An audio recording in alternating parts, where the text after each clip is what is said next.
বিধানসভা নির্বাচনের পরে এডুকেশন ডিপার্টমেন্টে বিভিন্ন রিক্রুটমেন্ট করা হয়েছে, কিন্তু আজ অবধি কোনো একজন ব্যক্তি যাদেরকে আমরা চাকরি দিয়েছি এডুকেশন ডিপার্টমেন্ট, কোনো ব্যক্তির চাকরি আজকে পর্যন্ত সেটা পেয়ে হচ্ছে বলে কেউ আজকে সেই এলিগেশন উঠাতে পারেনি। সেটাই নিজের কোয়ালিটি যদি থাকে,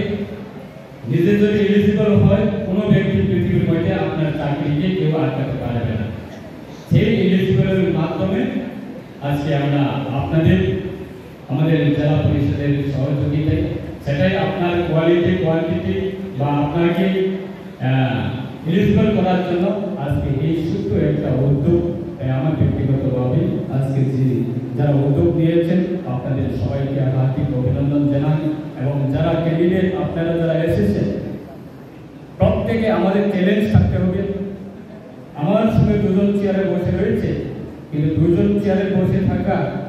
সেই দুইজনের মধ্যে কম্পিটিশন থাকতে হবে যে আমি ওনার থেকে আমি বেশি মার্ক আমি অ্যাচিভ করবো, আমার পাশে যে বসে রয়েছে ওনার থেকে আমি বেশি মার্ক অ্যাচিভ করবো, সেটা একটা নিজের ইন্টারনাল